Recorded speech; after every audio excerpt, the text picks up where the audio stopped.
সাদা কাপড় পেলাইয়া মুর্দা কাতে শোয়াইয়া কবরতে করিবে রে তোমার দাফন। পাগল মন হরে দম ফুরাইলে দেখিবি রে কে আপন। অবুসমান মন হরে দম ফুরাইলে দেখিবি রে কে আপন। সাদা কাপড় পেলাইয়া মুর্দা কাপে মুর্দা খাতে শোয়াইয়া কবরতে করিবে রে তোমার দাফন। অবুসমান মন হরে দম ফুরাইলে দেখিবি রে কে আপন। পাগল মন হরে দম ফুরাইলে দেখিবি রে কে আপন। হুজুর আল্লাহ দিলে তোমরা শোনো কোন আলেম বানান আলেম বানান। দুইটা বেটা ইংলিশ মিডিয়ামে দিছে হুজুর, মাস গেলে 3000 টাকা দেয়। আল্লাহ দিলে এটা ইংলিশ কয় হুজুর। তোর দিদি কবে তুই ইংলিশ জানো না, তুই কেন ইংলিশ কয় বুঝলো? মাঝে মাঝে মুখ ডক আর কাউ কয় ভুল ভুলে হয়। ডক মানে কি আর কাউ মানে কি বাক্য জানে না। ঢক মানে বুঝবে না, মাঝে মাঝে তো কুকুর কয় আর গরু কয়। কি কয়দিন পরে কবে দেয়ার ইজ নো গড, পৃথিবীর কোন খোদা নাই, ওই বেটার ভিতর নাফরমানি। এখন ঠিক না ঠিক? আব্বাজান সেখানে সালাম দিয়েছি বাপ, সালাম দেওয়াটা হলো সুন্নাত, সালামের জবাব দেওয়া হলো ওয়াজিব। কিন্তু বাবা বর্তমান স্বামী স্ত্রী সালাম কালাম হয় না, দাও কুয়ে যেটা সরকার দিবে না সে অরুণোদয় মক্কা আজকে হুজুর আল্লাহ দিলে 13 জন মহিলা পাইল। মুখিয়া কি করবে চান কালা দিলে দিব চানা তোমালা, মাসে মাসে দিয়ে টাকা ঢোকে দিয়ে থাকবো চানা। বাবা রে আসামে আসলো অরুণোদয়, পশ্চিম বাংলা আসলো মা লক্ষ্মীর ভান্ডার। মহিলাদের ওয়ালির প্রমাণ কয় কি তোমার অ্যাকাউন্ট টাকা ঢুকবেন নয়। ঠিক না ঠিক? কিন্তু সেই বিবি ওই স্বামী সালাম দিবে দরকার মানে ওই সারদ দেবে good morning sir, good afternoon. ঠিক না ঠিক? কেন বলবে বাবা সোনা চাল্লা ও বন্ধুগণ শুনে রাখো, বিশ্বনবী রাসূলুল্লাহ সাল্লাল্লাহু আলাইহি সাল্লামের প্রথম স্ত্রী ছিল গো, প্রথম বিবি ছিল গো হযরতে মা খাদিজাতুল কুবরা। বিশ্বনবী সালামের দয় হযরতে মা খাদিজাতুল কুবরাকে নবীজি আস্তে করে ডাক মারছিলেন, ও খাদিজা, ও আমার খাদিজা রে। এক ডাক দেওয়ার সাথে সাথে সঙ্গে সঙ্গে খাদিজাতুল কুবরা দরজাটা খুলে দিয়ে রাসূলুল্লাহকে সালাম দিয়ে নবীজির কলিজাটা ঠান্ডা করে দিয়েছিলেন। নবী বলছে খাদিজা, ও খাদিজা রে, এত রাত হয়েছে রে খাদিজা, তোমার কি ঘুম নাই? তুমি কি ঘুম পারো না? তুমি কি এক ডাকে কেমন করে তুমি সারা পালি? আমি রাসূলুল্লাহ এক ডাক দেব কেমন করে জানলে? আপনি যখন দিনের কাজে চলে যান আমি খাদিজা বাড়িতে ঘুমাইতে পারি না। আমি জানি রে কখন বাবা তোর রাসূল বাড়িতে আসবে, আমাকে কখন মা ডাকে। ওগো নবী ঘুমাই না, ওগো নবী তোমার মহব্বতে তোমার ভালোবাসায় আমি দরজার থেকে লাগে লাগে রাখি কাটিয়া দে।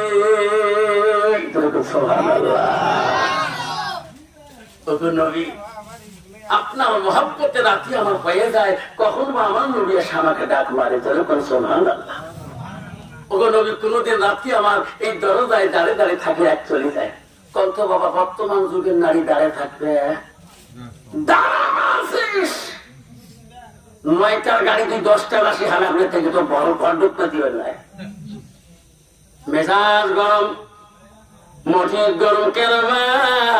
ওই মেয়েটার ভিতরে এলেম না থাকার দরুনে আজকে মেয়েটাকে স্বামীকে চেনে না, শাশুড়িকে চেনে না, শাশুড়ি মাকে চেনে না, দেওরকে চেনে না, ননদকে চেনে না, পাড়া পাড়শিকে চেনে না।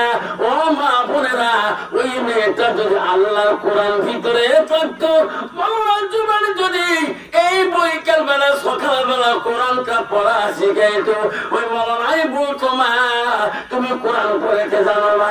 এই মাই কোরআনের মধ্যে আছে, ও ভাই কোরআনের মধ্যে আছে মা স্বামীর খেদমত, এই কোরআনের মধ্যে আছে মা স্বামীর ভালোবাসা, এই কোরআনের মধ্যে আছে মা শাশুর শ্বশুরের ভালোবাসা। সুবহানাল্লাহ। কিন্তু এই বর্তমান যুগে ডিজিটাল যুগে মুসলমানের হালত, স্বামী স্ত্রী সেই জন্য দাম এবং কুড়া কথাবার্তা নাই, একদম 3 দিন 4 দিন 5 দিন পর্যন্ত চলে স্বামী স্ত্রী আওয়াজ। তোমার পোকা লাগে ঠিক আছে, মাঝে মাঝে মক্কা হুজুর তাবিজ দেওয়া তো মায়ের মা মোর সাথে কথা এখানে 7 দিন হয়ে গেল, আলগা আলগা বিছনে থাকে। আল্লাহ মানুষ তো মরণও হবার পায়, ঠিক না? ঠিক আমার বোনেরা শুনে তোমার আমারা শুনে রাখো, স্বামী যখন বাড়িতে যাবে, মা তুমি কি জানো আল্লাহ রাসূল বলেন মা তুই যা সাল্লাত খামসাহা, নবী বললেন কোন একটা মেয়ে যদি 5 ওয়াক্ত নামাজ পড়ে, ওই মেয়েটা যদি রমজান মাসে রোজা করে, ওই মেয়েটা যদি পবিত্রতা থাকে, সতীত্বতা থাকে, আল্লাহ রাসূল বলল ওই মেয়েটা যদি স্বামীর খেদমত করে, স্বামীকে ভালোবাসে, নবী বলল ফাকাদ কোন মানায় আবু আবিল জান্নাতিল সাদ, নবী বলল এই নারীদের জন্য আল্লাহ 8টা জান্নাতের দরজা ওই দিন খোলা রাখবে। কিন্তু বর্তমান যুগে এই স্বামী স্ত্রীর ভালোবাসা নিয়ে কত বাবা, স্ত্রী যদি আল্লাহ মুত্তাকিন পরহেজগারী না হয়, কত ওই স্বামী যদি মসজিদে আসে 5 ওয়াক্ত নামাজ পড়ে, বাড়িতে যদি বেনামাজির বিবির হাতে খানা খায়, কত মুমিনের ওই নামাজে ভাই শান্তি থাকবে? অশান্তি। ইনশাআল্লাহ মাওলানা সাহেব কি বয়ান করলো, বেনামাজি এত খোয়া যায় না। আজকে আমার বিবি নামাজের কথা বলে আমাকে ধমক দেয়, তোর খান তুই ঠিক আছে, জয়টা ঠিক যাবে। মা বোনেরা, আম্মারা তুমি একজন নারী জাতি, আম্মারা কেমন নারী জাতি? মা তুমি কি জান্নাত যাওয়ার আশা নাই? তোমার কি আশা নাই? জান্নাত কোথায়? আসল স্বামীকে তুমি চিনতে পারলে না। যখন তোমার স্বামী তোমার বাড়িতে আসবে, তোমার স্বামী খাটো হোক, বাউনা হোক, নোংরা হোক, কালো হোক, খাট্টো হোক, বাউনা হোক, বাগডাঙ্গা হোক, চোখডাঙ্গা হোক, তোমার স্বামী। সুবহানাল্লাহ। কত 90% নারী আছে স্বামী এখনো নিন্দা করে, আছে না? নিন্দা করে। মা বোনেরা খবরদার, পৃথিবীর প্রথম রাষ্ট্রপতি খলিফা শাসনকর্তা মদিনার ছিল হযরত আবু বকর, প্রথম খলিফাতুল মুসলিমিন। দ্বিতীয় খলিফা রাষ্ট্রপতি মদিনার শাসনকর্তা ছিল হযরতুল উমর। তৃতীয় খলিফা রাষ্ট্রপতি ছিল হযরত উসমান গনি। চতুর্থ খলিফা ছিল হযরত আলী। এই 4 জন খলিফা রাষ্ট্রপতির ভিতরে সব থেকে রাগান্বিত খলিফাতুল মুসলিমিন ছিল হযরত উমর। এত রাগ ছিল তার, এত কড়া মেজাজ ছিল, উনার দরবারে একটা মানুষ প্রতিদিন এসে দেখা পায় না। তিনি খলিফা বাড়িতে নাই। দ্বিতীয় দিন প্রথম দিন চলে গেল, দ্বিতীয় দিনও ফিরে গেল, তৃতীয় দিনের মধ্যে লোকটা আসে, খলিফা অপেক্ষায় রইল, খবর নিল খলিফা মুসলিমিন ওই দিন বাড়িতে আসে। বাড়ির দরওয়ানকে বলল, ভাই রাষ্ট্রপতি খলিফা মুসলিমিন বাড়িতে আসে। খলিফাকে দরওয়ান বলো, খলিফা মুসলিমিন একটা লোক এক এক করে 2 দিন ফিরে যায়, আজকে দেখা করতে চায়। আপনি কি দেখা করবেন? খলিফা বলো, কেন দেখা করব না? আমি দেখা করব, তাকে বসতে দাও। ইচ্ছা আমার একটা দরকারে আছে। খলিফা মুসলিম পৃথিবীর তৃতীয় রাষ্ট্রপতি ছিলেন, তার এত পাওয়ারফুল ছিল। খলিফা মুসলিম বলছে, বাবা কেন আসলে? কোথায় তোমার বাড়ি? কি নাম তোমার? কি দরকারে আছো বলো। কাছে খলিফা, আমি প্রথম দিন ফিরে গেছিলাম, বউকার অপেক্ষা ছিলাম। তৃতীয় দিন ফিরে গেছিলাম, আজকে তৃতীয় দিনের বেলা ফিরে যাব না। মনে করলাম সারাদিনে থাকবো, আসি শুনলাম বাড়িতে আসেন। খলিফা গো, আমি কেন আসিলাম? আমি মানুষের মুখে শুনছিলাম, মদিনার মানুষ বলে আপনি বলে গরিবের দরদি, গরিবের সহায়কারী, গরিবের পাশে দাঁড়ান। আমি বড় সহায় পড়ে গেছি গো খলিফা, আপনি আপনার কাছে আসলাম একটা সহায় নিতে, আপনি আমাকে সহায় করবেন কিনা? হয়তো তোমার বলছে, বাবা তো কি সহায় লাগে বলো? আমি তো রাষ্ট্রপতি, তো যেটা সাহায্য লাগবে দিয়ে দেবো। কিছু খলিফা, আমি যে জন্য আসলাম বড় ক্লান্ত, বড় কঠিন পেশাব করি। আমি মুমিন না, আমি মুসলমান ছিলাম না। খলিফাগণ, লিহান্দের যুদ্ধের মধ্যে আমি মুসলমানের কাছে বন্দী হয়েছি। আমি একজন সাহাবী হযরতে মুবারক রাদিয়াল্লাহু তাআলা আনহুর বাড়িতে গোলাম হয়ে আছি। ওগো খলিফা, আমি থাকতে পারি না মুবারকের কাছে, কেন গোলাম হিসেবে পারি না? ওনার কাছে আমাকে মুক্ত করে দাও, আমি সহ্য করতে পারি না গো। আপনি রাষ্ট্রপতি, আপনি খলিফা, আপনি বললে আমাকে মুক্ত করে দেবে। ওনার বাড়িতে আমি বহুদিন গোলামি করলাম, আমার ঋণ এখনো পরিশোধ হয়ে নাই। বাবা, তোর নামটা কি? তোমার নাম কি? তুমি কি, কত টাকা তোমাকে মোবারক করেছে বাজার থেকে গোলাম হিসেবে? কত খলিফা, আমার নাম হলো আবু লুলু, আমার কোনার কাছ থেকে মুক্ত করে দাও। আমি আমার বাইনার বাড়িতে এত টাকা দেই, আমার এখনো ঋণ পরিশোধ বলে হয় নাই, আমাকে মাপ দেয় না। আপনি ওনার কাছ থেকে মুক্ত করে দাও, আপনি যা বলবেন তাই করবে, কারণ মদিনার মানুষ তোমাকে ভয় করে। ঠিক আছে, ঠিক বলছে। বাবা, ওনাকে তুমি কত টাকা দাও? বলছে খলিফা, আমি প্রতিদিন 200 দিরহাম করে টাকা ওনার হাতে দিই। তোমার কর্ম কি?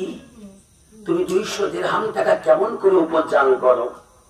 বাবা, আজ যদি একটা ছেলে যদি 50,000 টাকার মোবাইল ধরি পকেটে ঘুরি বেড়ায়, মানুষ কবি 1.5 টাকা ইনকাম নাই, বসে ভাই করে রে, যেরকম ঠিক না বেঠি জানু যে কারবান পকেট মারি দিছে আসো না বাবা? মানুষ অনুগুণি করি, কে তোর বেটায় 50,000 টাকা মোবাইল, তোমার জানেন মোর বেটা গহন ব্যবসা করে। আসলে দোয়া করেন, আল্লাহ দিলে আরো বড় মোবাইল ধরি বেড়াইবো। কদিন পরে দোয়া করতে ধরা পড়ছে হালা করে গরু বেরো। আসলে না, খলিফা প্রশ্ন করেছে, তোমার ইনকাম ফ্যাসিলিটি কি? তুমি 200 দিরহাম করে তুমি মুবারকের কাছে জমা দাও, ইনকামের ফ্যাসিলিটি দেখো। আবু লুলুল খলিফা, আমার জীবনের আমি 3টা কর্ম শিখিয়েছি। কয়টা? যেরকম কয়টা? 3টা কর্ম শিখিয়েছি গো খলিফা। আমার জীবনের প্রথম ইনকাম ফ্যাসিলিটি হলো, আমি একজন কামার, লোহা গরম করে করে অস্ত্র বানিয়ে বিক্রি করি। আর পয়সা আমি রে দ্বিতীয় ইনকাম হলো দিনের খলিফা, আমি সুতা বানাইতে পারি, সুতা পোকা দিয়ে আমি সুতা আবিষ্কার করাই। 3 নম্বর ইনকাম হলো খলিফা, আমি একজন আর্টম্যান, আমি মানুষের আর্ট করতে পারি, আমি আর্ট মাস্টার, আমি পিকচার রাখতে পারি। এই 3টে কামের মধ্যে আমি পারো। যখন যেটা আসে আমি পয়সা ইনকাম করি মুবারকের কাছে নেই। এখন আমার ঋণ বলে শোধা নেই। এত বছর হলো আমার কত টাকা দিয়ে যে কিনে আনছে। খলিফা বলছে রে আলু বাবু আমি মদিনার মানুষের মুখে চলছিলাম রে, তুমি বলে একজন উচ্চ শিল্প, তুমি বলে আকাশে উড়াও, জানতে করতে পারো, যন্ত্র ত্যাগ করতে পারো। রে আমি মদিনার রাষ্ট্রপতি ওমর বলি, তুমি আমাকে একটা আকাশ উড়া, তুমি জাহান বানিয়ে দাও, বাহন বানাইয়া দাও, তোমাকে যতদিন হামলাকে আমি খলিফা রাষ্ট্রপতি ওমর তোমাকে দেব, তারপরে মোবারকের কাছ থেকে মুক্ত করে দেব। সর্বনাশ, আমি আসলাম সহায় নীতি, ইনি যেটা আমাকে পথ দিলেন, এই আকাশে জানতে এর করা বহুদিনের ব্যাপার। তাহলে আবার গোলামি করে থাকতে হবে, এনারও জানতে এর করতে হবে, বাহন তৈরি করতে হবে। এনার বাহন বানালে আমার জিন্দগিও স্যার খালাসও হবে। আবুল মনে মনে রাগ হয়ে গেল। বিদিন বললেন, আবু মদিনার মানুষ বলছে হযরত উমরের কাছে কথা বললে ভয় লাগে। আমি বললাম, খলিফা আপনার কাছে আর সহায় লাগে না, আপনার আমি যানবাহন করতে তৈরি করে দিতে পারবো না, যানবাহন আমি আপনার কাছে সহায়ও চাই না। মদিনার খলিফার কাছ থেকে আবুল বেঈমান চলে গেলেন। মনে মনে ভাবলেন, মনে মনে বললেন, আমি একদিন তো বেদি ছাড়ব। বহুদিন চলে গেলেন। মদিনা রাষ্ট্রপতি খলিফা খেয়াল ছিল না, হঠাৎ করে আবুল মনে পড়ে গেল প্রতিশোধ দেওয়া বাকি আছে। হায় রে মদিনা জমি, যেখানে হযরত ওমর যে মসজিদে নামাজ পড়ে, আবুল খবর নিয়ে নিলেন। ওই মসজিদে যা আবুল মুসলমানের ভেসে নিয়ে, মুমিনদের ভেসে নিয়ে ফজরের নামাজের প্রথম কাতারের মধ্যে হযরত উমরের পিছনে দাঁড়াইয়া গেলেন। দুধারি ছুরি ছিল ভিতরে, কাপড়ের ভিতরে। মানুষ যখন নামাজ পড়িতে যায়, গ্রামের মানুষ, ফজরের টাইমে যদি 2টা নতুন লোক দেখা যায় নামাজের মশলা, কেউ জিজ্ঞাসা করিবে না, জানবে কারোবার বাড়ি মেহমান আসিয়েছে, ইনারা মসজিদে আসছে নামাজ পড়ার জন্য। কারো প্রশ্ন করার দরকার নাই, নামাজের শেষে বলতে পারে কেউ কার বাড়িতে এসেছে। এর আগে তো নামাজে দাঁড়িয়ে আছে, বসে আছে। আবুল বেঈমান দুধারি খুনসি ছুরি নিয়ে কাপড়ের ভিতরে নিয়ে নামাজের কাতারে দাঁড়াইছে। আবুল জানে এনারা যখন নামাজ আল্লাহু আকবার যখন নিয়ত দেবে, তখন তো ছুরি চালা আমার সুবিধা হবে, ঠিক না বেটি? এর আগে ছুরি চালা যাবে না, কারণ আমাকে ধরি ফেলাই। আবুল দেখেন মদিনা রাষ্ট্রপতি হযরত ওমর ফজরের নামাজে প্রথম কাতার শুরু হয়ে গেল, দাঁড়িয়ে গেল, ফরজ নামাজ শুরু হয়ে গেল। বেঈমান আবুল দাঁড়িয়ে গেল। হযরতে মদিনা রাষ্ট্রপতি ইমামের জায়গায় যা দাঁড়িয়ে গেল। রে জানে না আজকে আমার যে এই বেঈমান পিছনে দাঁড়িয়ে আছে আমাকে ছুরি মারবে। আল্লাহু আকবার তাকবীর বানিয়ে সুরে শুরু করে দিল। সবাই নিয়াত বানি ফেলাইল। ওই সময় আবুল বেঈমান কাফের ওই প্রতিশোধ দেওয়ার জন্য ভিতর থেকে ছুরিটা খুঁচিটা বার করিয়া এমন হযরত ওমরের শরীরের দিকে হাত মারি দিল। প্রথম হান দেওয়ার সাথে সাথে হযরত ওমর সূরা বন্ধ করে নাই। সুবহানাল্লাহ, হায় রে সূরা চলে আসে। দ্বিতীয় হান দিয়ে দিলেন, নামাজ নষ্ট করলো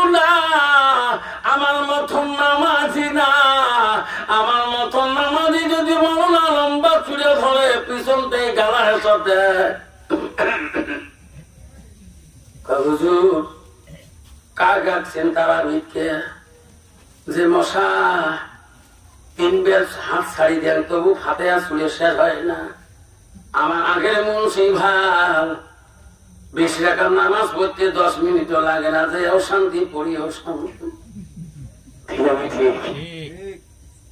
আর যদি লম্বা ছুটি হচ্ছেন সমালোচনা করে অত ছাড়ি মানলাম আবার কে শুক্র মুন্সি ভাল নামাজ পড়ে কম শান্তি জোয়া আসে জোয়া আর আসে তোরা করে যখন নামাজি আসে না কোন বাবা তোমার দেখা পোকা লাগে নাই।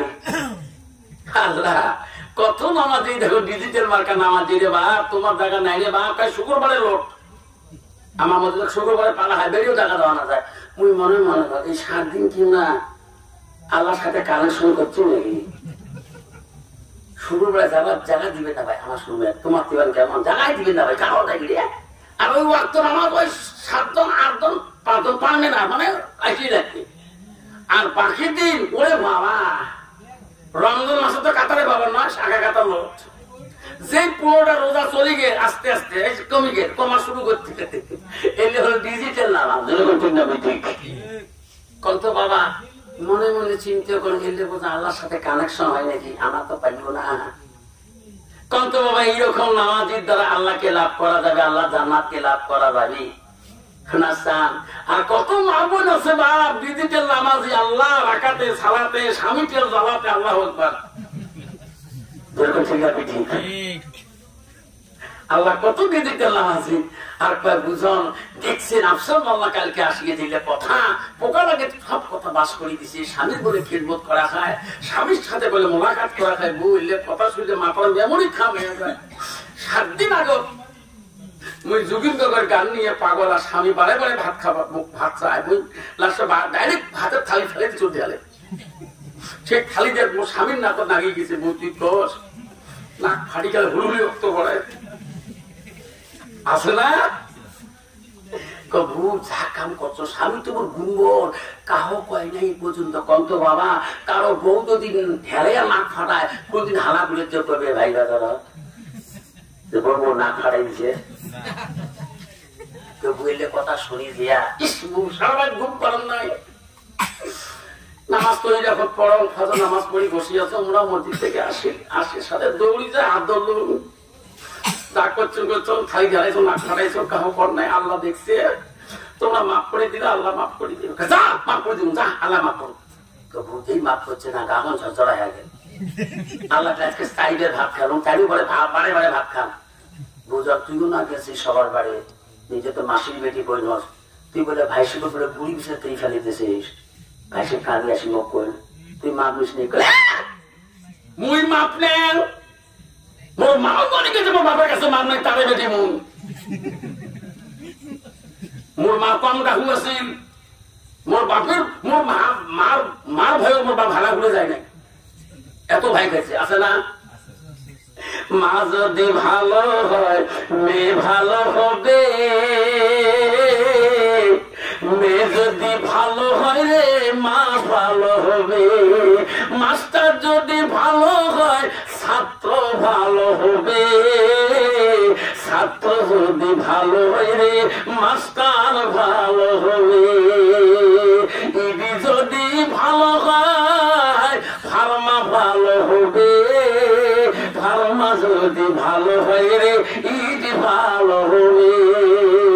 এমন জাত কচু আছে অল্প জালে সিদ্ধ হয়, এমন জাতের মেয়ে আছে অল্প কথায় বুঝে পায়, এমন জাতের কচু আছে অল্প জালে সেজে না, এমন জাতির মেয়ে আছে অল্প কথায় বুঝে না। বাপ ভালো তা ছেলে ভালো, বাপ ভালো তা ছেলে ভালো, মাও ভালো তা ঝি, দুধ ভালো তা গাই ভালো, গাখীর ভালো তা ঘি। এই জন্য বাবা আল্লাহ রাসূল বলছে নারীকে বিয়ে করলে নারীর গুণ দেখে বিয়ে করতে হয়। মুসলমান তো গুণ দেখেন, মুসলমান গুণ দেখে নগদ কত বাকি কত, সেটা ডিজিটাল মেয়ে নগদ কত আর বাকি কত।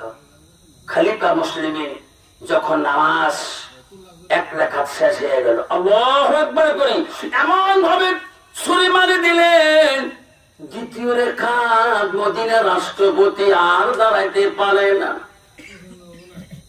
হায় রে মদিনার রাষ্ট্রপতি হযরত ওমর, পিছনে আব্দুর রহমান রাফ নামে একজন সাহাবী ছিল গো, তার টানি দাঁড়া করে দিয়ে বলছি, আব্দুর রহমান রাফ রে, নামাজ নষ্ট করা যাবে না, দ্বিতীয় রাকাত নামাজ তুমি সূরা মিলি পড়ে দাও। আমি আর থাকতে পারি না রে, আমি আর থাকতে পারি না। মদিনার রাষ্ট্রপতি হযরত ওমর মসজিদের বারান্দার মধ্যে ঢলে পড়ে গেলেন। কিছু সাহাবীরা হযরত ওমরকে নামাজ ছাড়িয়ে দিয়ে সঙ্গে গেলেন, কিছু সাহাবীরা আবু লুলুকে আটক করে দিলেন। নামাজ শেষ হয়ে গেল, আবু লুলু ভাবলো, বেঈমান ভাবলো এনারা তো আমাকে ছাড়ি দিবে না। আবু লুলু নিজের অস্ত্র দিয়ে নিজেই খুন হয়ে গেল। তিনি জানে এনার হাতে বললে আমার শেষ করে দেবে, কত লাঞ্ছনা করিবে, নিজে শেষ হয়ে গেল। মদিনা রাষ্ট্রপতি হযরত ওমর নিয়ে সাহাবা কেরাম পাগল হয়ে গেল, ঘাড়ে করে নিয়ে বাড়ির মুখে রওনা হয়ে গেল। হযরত ওমর বড় ছেলে, তার নাম হলো আব্দুল্লাহ। যেরকম সুবহানাল্লাহ, আব্দুল্লাহ খবর পেয়ে গেল আমার আব্বার উপরে কে দুশমনি করেছে। আব্দুল্লাহ দৌড়ে দৌড়ে খবর পেয়ে আসতেছে, দেখে রে তার বাবার লাশটা মানুষের ঘাড়ের মধ্যে, সাহাবাদের ঘাড়ের মধ্যে জমিনে রক্ত পড়ে রে। আব্দুল্লাহ কিন্দে কিন্দে বলে, আব্বা মদিনার এমন কোন মানুষ নাই তোমার উপরে কথা বলা, আজকে তোমাকে কি ছুরি চলে কি ছুরি মারল। আব্বা কথা বলে না রে। আব্দুল্লাহ কাছে দৌড়িয়া চিকিৎসকের কাছে গেলেন। আব্দুল্লাহ কান্দন দেখে চিকিৎসক বলল, বাবা আব্দুল্লাহ এত কাঁদছো কেন? আমার আব্বা চিকিৎসা করেন গো, আমার আব্বা আপনি চিকিৎসা করেন। আসেন কাছের একজন বিখ্যাত চিকিৎসক আসে, বল আব্দুল্লাহ রে তোর আব্বা চিকিৎসা করবো ঠিকই, আব্দুল্লাহ তোমার আব্বা চিকিৎসা করার আগে তুমি এক গ্লাস দুধ নিয়ে আসো। আনে আমার কাছে আনো। আব্দুল্লাহ দৌড়ি দেয়া ঘরের ভিতরে এক গ্লাস দুধ আনি, ওই তার সামনে দাঁড়ায় গেল। আব্দুল্লাহ রে তোমার আব্বাকে নিয়ে সাথে তুমি পান করিয়া দাও। আব্দুল্লাহ ওনার আব্বার মুখের মধ্যে দুধ পান করে দেয়। যেদিকে যেদিকে ওই ছুরি মারি দিয়েছে, দুধের সরাগুলি সেই দিকে বেরিয়ে যায়। চিকিৎসক বলে, আব্দুল্লাহ আমরা পারবো না, তোর আব্বা চিকিৎসা করবো না, আমার দ্বারা চিকিৎসা হবে না রে আব্দুল্লাহ, আমি পারবো না তোমার আব্বা চিকিৎসা করবে। বেটার কত দরদ ছিল গো। আব্দুল্লাহ কান্দি পাগলের মতন কেতাব আছে। আব্দুল্লাহ পাগল হয়ে গেছিলেন আব্বা আব্বা করে নিয়ে। আর বর্তমান যুগের ছেলে বাবা তো দুধ খোয়াতে দূরের কথা, বাবা তোরা যদি 7 দিন বিছানায় পড়ে থাকে, একটা প্যারাসিটামল ট্যাবলেট বাবা মা পায় না বিছানার মধ্যে, যেরকম ঠিক না ঠিক। বাবা যদি হাসপাতালে যাওয়ার সময় হয়ে যায়, নিজের বিবিকে দিনে কয়েকবার হাসপাতাল নিয়ে যেতেছে, কয়েকবার নার্সিং এ নিয়ে যেতেছে, কয়েকবার দামি দামি মেডিকেলে নিয়ে যেতেছে, আর বাবার জন্য একটা জ্বরের ট্যাবলেট, মার জন্য একটা জ্বরের ট্যাবলেট দেবে না। এইরকম ডিজিটাল যুগ আছে না নাই? আছে। কেন? ওই বিবির জ্বালায় দেখতে পারে না একটা মার কাছে দামি ট্যাবলেট না একটা বাবার কাছে দামি ট্যাবলেট আনার জন্য। বিবি কোন সময় আমাকে আবার কয়, কেন উঠে গেলেন?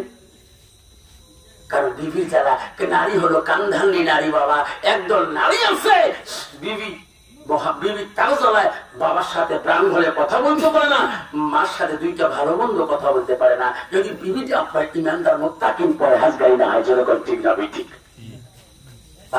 আব্দুল্লাহ কাঁদছিলেন, আব্বার আব্বা করিয়া কাঁদছে। আব্বা একটা বার আমার দিকে তাকে আব্দুল্লাহ করি ডাক বলেন, আব্বা আপনি বাড়িতে আসলে আব্দুল্লাহ কোথায় গেল? ও আব্দুল্লাহর মা, আব্দুল্লাহ কোথায় গেলেন? আজকে কেন আব্বা তুমি আমাকে আব্দুল্লাহ করি ডাকো না? হযরত ওমর ভুয়া কাতর হয়ে পড়ে আছেন। আব্দুল্লাহ মনে করলো আমার আব্বাকে চিকিৎসা করি, সুস্থ করতে হবে। আমি আমার বাবার বড় ছেলে, আমার নাম আব্দুল্লাহ, আমার আব্বা আমার জীবনে যত কষ্ট করেছে, আমি যদি আব্দুল্লাহ কিছুই করতে না পারি, আল্লাহ আবার পরকালে কিছু আমার উপহার দিবে না। আজকে সমাজের মধ্যে 90% যুবক আছে বাপ হাতে পায়ে ধরি বলি যান, আজকে বউয়ের জন্য সবকিছু টাকা মেলে, চিকিৎসার টাকা মেলে, ওষুধপাতি মেলে, দামি কাপড় জামা মেলে, চপ্পল মেলে, কিন্তু বাবার জন্য একটা লঙ্গি, দামি লঙ্গি নামাজ পড়ার জন্য মেলে না। ঈদের বাইরে তোর বাবা ভাড়া লঙ্গি কিনে দেয়, যেরকম ঠিক না বুঝি। আব্দুল্লাহ চোখের পানি ফেলে মদিনায় বিখ্যাত একজন চিকিৎসকের কাছে গেছেন, যাতে আমার আব্বা সুস্থ হয়ে যায়। মদিনার দিকে আব্দুল্লাহ দৌড়ায়, কান্দে কান্দে আব্দুল্লাহ পথে চলে যার কান্দে, আল্লাহ আমার আব্বা যদি সুস্থ হয়ে যায়, আমার আব্বা আমাকে এত ভালোবাসে, ও আব্দুল্লাহ রে আব্দুল্লাহ রে করে দেখে, আল্লাহ আমার আব্বাকে তুমি সুস্থ করিয়া দিবা। আব্দুল্লাহ চলে গেলেন একজন বিখ্যাত চিকিৎসকের দরবারে। আব্দুল্লাহ চোখের পানি দেখে চিকিৎসক বলে, আব্দুল্লাহ বাবা তুমি তো মদিনা রাষ্ট্রপতি ছেলে, বাবা গলা এত কাঁদছো কেন? ও চিকিৎসক আমার আব্বা সুস্থ, তাড়াতাড়ি চলেন, আর দেরি করতে পারি না। আব্দুল্লাহ চোখের পানি দেখি চিকিৎসক থাকতে ডাক্তার পারে না, চল আব্দুল্লাহ চল, আর দেরি করবো না। আব্দুল্লাহ চোখের পানি দেখি চিকিৎসক বহু দূর থেকে নিয়ে আসলেন। ও গো চিকিৎসক আমার আব্বাকে সুস্থ করে দাও, আমার আব্বা আমাকে আব্দুল্লাহ করে দাও। চিকিৎসক বলল, আব্দুল্লাহ রে তো আব্বার চিকিৎসা করার জন্য এত দূর থেকে আসিলাম বাবা, চিকিৎসা করার আগে তুমি এক গিলাস আঙ্গুরের রস নিয়ে এসো বাবা, আমি নিজ হাতে তোমার বাবার মুখে পান করে বাবা। বর্তমান সমাজের যুবকরা বাবা কোন হাতে নিয়ে যেদিন আঙ্গুরের রস কোনদিন খোয়ায়, আঙ্গুরে পায় না, রস মারাছিস। মদিনা রাষ্ট্রপতির ছেলে আব্দুল্লাহ নিজ হাতে আঙ্গুরের রস মানে বাবার মুখের কাছে নিয়ে যাচ্ছে, জোরে করছো বাপজন আমার সোনার চানা আমার বোনের শরীর ঘুমারা কষ্ট দেব না, অল্প সময় শেষ করে দেব, কষ্ট হয় মা বোনেরা গো, বিশ্ব নবী রাসূলুল্লাহ মা তুমি যদি উম্মত হয়ে থাকো, নবীজি প্রথম স্ত্রী ছিল মা হযরতে খাদিজাতুল কুবরা, নবীজি দ্বিতীয় বিবি ছিল হযরতে সাউদা রাদিয়াল্লাহু তাআলা, নবীজি তৃতীয় বিবি ছিল হযরতে আয়েশা সিদ্দিকা, নবীজি চতুর্থ বিবি ছিল হযরতে জয়নব, নবীজির পঞ্চম বিবি ছিল হযরতে হাফসা। নবীজির জীবনে একক থেকে 11 জন স্ত্রী চলে গেছিল, জীবনে কোন বিবির কথায় আমার রাসূলুল্লাহ কষ্ট পায় নাই। কত বাবা বর্তমান যুগের নারী স্ত্রীর দ্বারা স্বামীরা কষ্ট পায় না, না পায়? 90% আছে বহু স্বামীর চোখের পানি ফেলে বাজার যায়, প্রাণ খুলে কাকে বলতে পারে না। কাকে বলবো? মানুষকে বলি কি হবে, তুই দোষ, তুই তো বইয়ে করছিস। বিশ্ব রাসূলুল্লাহ আমার নবী স্ত্রী একজন ছিল, তার নাম হযরত মা আয়েশা সিদ্দিকা রাদিয়াল্লাহু আনহা। নবীজির 3 নম্বর স্ত্রী ছিলেন আয়েশা। কে ছিল মা? জানো না? মদিনার প্রথম রাষ্ট্রপতির মেয়ে হযরত আবু বকর, দ্বিতীয় কন্যা জনাব সুবহানাল্লাহ। আয়েশা নবীজি আসলে এত পাগল হয়ে গেছিলেন, মা আয়েশার এত গুণ তার ভিতরে ছিলেন। নবীজি আসার পরে নবীজি খানা না খাওয়া পর্যন্ত আয়েশা আগে মুখে খানা দেওয়াটা ভালোবাসে নাই। সুবহানাল্লাহ। নবীজি খানা খাবে, আমি আয়েশা খানা খাবো। নবীজি আগে শুয়ে পড়বে, তারপর আমি শুয়ে পড়বো। নবীজির দিলটা শান্তি করবো, আমি আয়েশা শান্তি হয়ে যাবো। সুবহানাল্লাহ। কত বাবা বর্তমান যুগের নারী কত আছে গো, হায় আল্লাহ, স্বামী নাই খেতে আগে কয় বাজে সবজি নেড়া হাত দিয়েও খায়। তারা সোহাকা মা আমার জুবাইর হুজুর কাছে নেড়া হাত দিয়ে বলে সবজি খাওয়া যায় না, হারাম। হারাম হারাম করতে জীবন গেল গা। ঠিক মা বোনেরা আমরা শুনে রাখেন, হযরত মা আয়েশা সিদ্দিকের এমন একটা বোন ছিল। মা আমরা মনে রাখেন, হযরত আয়েশা নবীজি খানা খাইতে আয়েশা নবীর পাশে বসে খানা খাইত। নবীজির পাশের পাতের গুছ গুলা খেয়ে নিত আয়েশা, হাড্ডি গুলা রেখে দিত। রাসূলুল্লাহ স্ত্রী আয়েশার হাড্ডি গুলা আমার নবীজি হাড্ডি গুলা চুষি চুষি রস খাইত। সুবহানাল্লাহ।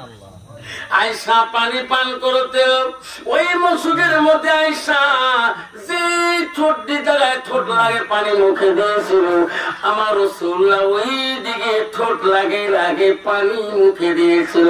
আয়েশা বলছে নবী গো, আমি গুছ গেলা খাইলাম, আপনি হাড্ডি গুলা কেন খান? আমি যেদিকে পানি পান করলাম, ও নবী গো, আপনি সেই দিকে কেন ঠোঁট লাগে পানি খান?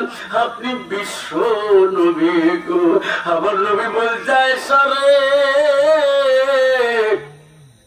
তোমার কামরা হাড্ডি যদি আমি রাসূলুল্লাহ খাই, আমি তুমি যেদিকে পানি পান করেছো, আমি যদি সেই দিকে ঠোঁট লাগে পানি পান করে, আয়েশা আল্লাহ দরবারে সেই পানিটা রহমতের পানি হয়ে যাবে, আর হাড্ডিটা রহমতের হাড্ডি হয়ে যাবে। দুনিয়াতে আমার উম্মতিরা পান করবে, স্বামী স্ত্রী ভাবে খাবে, আমি রাসূলুল্লাহ তাকে ভালোবাসবো। সুবহানাল্লাহ। কত বাবা বর্তমান যুগের নারী স্বামীর আইটে বস্তু খাইতে চায় না। যেরকম ঠিক না ঠিক, স্বামী যদি কোনো বস্তু কামড় দিয়ে থয় চলবে না। মা বোনেরা, আয়েশার কত বড় গুণ ছিলেন। রাসূলুল্লাহ বাড়িতে আসলে আয়েশার গুণে নবী পাগল হয়ে গেছিলেন। নবী এসে দেখে সমস্ত বিবিরা আনন্দিত খুশি। হযরত আয়েশা কোনো কাজ না করে নিজে ইচ্ছা মতন বসে আছে। রাসূল বলে, আয়েশা এই সংসারে দায়ী দায়িত্ব সবার অধিকার সমান। সুবহানাল্লাহ। আয়েশা তুমি বসিয়েছ কেন? তুমি কাম করবা না? এই বাড়ির দায়িত্ব সবার অধিকার সমান, সবার কামের অধিকার সমান, তুমি কাম না করি বসিয়েছ কেন? আয়েশা আম্মা জান বলছে, রাসূলুল্লাহ আমি জানি আপনি এই কথা বলবেন, আজকের কাম আমি আপনার কাছে খুঁজে নিয়ে করবো। সুবহানাল্লাহ। নবী বলে, আয়েশা রে তুমি কি কাম আমার কাছে খুঁজে নিয়ে করবা বলো। ওগো নবী, আমি যেটা কাম চাবো সেটা দিবেন কি? কি গো বলো। নবী গো, আমার আয়েশার মনটা চায় আমার হাত দুইতে দিয়ে আমি তোমার গোসল করে দিতে চাই। সুবহানাল্লাহ। নবী আপনি যদি খুশি হন, আমি আয়েশা খুশি হয়ে যাব। নবী গো, আপনার পারমিশন ছাড়া আমি আয়েশা তো পারি না আপনাকে গোসল দিতে। নবী বলছে, আয়েশা রে আয়েশা, তুমি যদি খুশি হয়ে যাও আমি পালন করতে বাধা করতে পারি না। আয়েশা তখন হাতে 2 মস্কো পানি আনলেন, আনি নবীজিকে গোসল দেওয়ার জন্য একটা চোখের উপরে বডিকে বসিয়ে দিলেন। নবীজি গোসলের পানি গায়ে দেবে গো, নবীর দিকে তাকায় আয়েশা গো, নবীর গায়ে পানি ঢালে না। নবী বলে, আয়েশা রে তুমি গায়ে পানি দাও, আমার গায়ে কেন পানি ঢালো না? আমার মুখের দিকে কেন তুমি বারবার তাকিয়ে দেখো? মানুষ বলছে, আমি তোমার মহব্বতের বিবি, আবু বকর কম বয়সে বিবাহ দিয়েছে, যেদিন থেকে তোমাকে পেয়েছি স্বামী হিসেবে, নবী হিসেবে, সেদিন থেকে তোমাকে এত ভালোবাসি গো নবী। আমি একটা তোমাকে প্রশ্ন করতে চাই। নবী বলে, আয়েশা কি প্রশ্ন করতে চাও বলো। ওগো নবী, তোমার গায়ে পানি দেব। আমার একটা প্রশ্ন, তোমার শিশুকালে, তোমার বাল্যকালে তোমার শরীরের মধ্যে কোন বেমার হয়েছে নাকি, রোগ হয়েছে নাকি? নবী গো, তোমার শরীরে এত দাগ কেন, এত কালা কালা কেন দাগ দেখা যায়? ও নবী, তোমার কি বেমার শিশুকালে, তোমার বাল্যকালে জীবনে হয়েছে? নবী কথা বলে না। নবী দুই চোখের পানি দিয়ে, নবীর দুই চোখের পানি দিয়ে নবীজির বুক ভেসে যেতেছে। নবীজি উত্তর দিচ্ছে না। আয়েশা বারবার অনুরোধ করছে, রাসূল আপনি উত্তর দেন না কেন, আপনি খালি কাঁদছেন কেন? নবী বলছে, আয়েশা সেই দিনের কথা মনে করে দিও না রে। আয়েশা রে, আমার জীবনে ছোটকালে রোগ বিধি হয় নাই, কোন বসন্ত কলেরা হয় নাই। আয়েশা গো, সেই দিনের কথাগুলো তুমি মনে করে দিলে আমি নবী বড় কষ্ট পাই। আয়েশা বলছে, হুজুর কোন দিনের কথা? আয়েশা রে, আমি ইসলামের জন্য, ইসলামের খাতিরে যেদিন আমি তাইবের জমিনে দিন প্রচার করতে যাই, কলেমা প্রচার করিতে যাই, তাইববাসীর দরবারে, তাইববাসীরা আমাকে চিনতে পারে নাই। তাইবের মানুষ আমাকে পাগল বলেছিল, তাইবের যুবক আমাকে পাগল বলেছিল। আয়েশা, তাইবের যুবকরা আমাকে পাথর মরি মরি রে, আমার অঙ্গ করে কালো করে দিয়েছে আয়েশা ওই তাইবের জমিনে।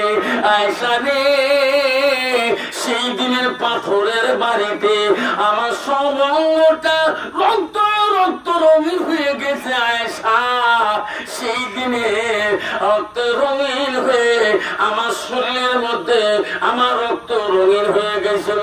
পায়ে জুতা গুলা আয়েশা রক্তরে জোটে খলখল শব্দ হয়েছিল। আমি ঢুলি পড়ে গেছিলাম। আয়েশা, আমি উঠলে বসতে পারতাম না, বসলে আমি উঠতে পারতাম না। ওগো আয়েশা রে, সেই দিনের কথাগুলা মনে করে দিলে আমি নবী সহ্য করতে পারি। মাঝে মধ্যে নবী গো, ওই দিনকে আল্লাহ তোমার পক্ষবতী হয় নাই। আমি বলছি, সঙ্গে সঙ্গে জিব্রাইল এসেছিলেন। ইয়া রাসূলুল্লাহ, আপনি কান্দেন না। ওগো নবী, আমি হাজির, আমি জিব্রাইল। তাইবের জমির কষ্ট আল্লাহ সহ্য করতে পারে নাই। ওগো নবী, আপনার জবান দিয়ে, আপনার জবান দিয়ে যা বলবেন আমি জিব্রাইল তাই করে দেব। ও নবী গো, তাইবের জমিন যদি উলট পুলট করার লাগে আমি জিব্রাইল করে দেব, আপনি না বলা পর্যন্ত তো করে দেব না। আয়েশা রে, সেদিন আমি বলছিলাম জিব্রাইল রে, তুমি চলে যাও, তাইবের মানুষ আমাকে না চিনতে পারে, তাইববাসীরা না চিনতে পারে। ও জিব্রাইল, তার জন্য আমি অভিশাপ দেব না, আমি ধ্বংস করব না, আমি নবী মরে যাব, পৃথিবী ছাড়ি চলে যাব। একদিন তাইবের বংশ থেকে পৃথিবীতে আমি নবী মুহাম্মদ রাসূলুল্লাহকে নবী বলে মানি। আপনারা জানেন, এই পৃথিবীতে একদিন ছাড়তে হবে, যেরকম ঠিক না ঠিক ছাড়া লাগবে না। আল্লাহ রাসূল বলে, নবী বললেন, মানুষের মৃত্যুর পরে মানুষের সৎ আমল গুলা, নেক আমল গুলা, মানুষের মৃত্যুর পরে সব আমল বন্ধ হয়ে যাবে। নবী বলেন, তিনটা আমল কবরবাসীর বন্ধ হবে না। পৃথিবীর সব মানুষ চলে যাবে, কবরে যাওয়ার পরে মানুষের আমল বন্ধ হবে। রাসূল বলছে ইল্লা মিন সালাসাতিন, তিনটা আমল কবরবাসী বন্ধ হবে না। কয়টা আমল? তিনটা আমল। নবী বলল কি কি? এক নম্বর বলো সাদাকাতুল জারিয়া, যারা দুনিয়ার বুকে সদকা জারিয়া করবে, দান খয়রাত করবে। নবী বল পৃথিবীর সব আমল বন্ধ হয়ে যাবে, সাদাকাতুল জারিয়া, যারা দুনিয়াতে সদকা জারিয়া করবে তার আমলটা কবর তো বন্ধ হবে না।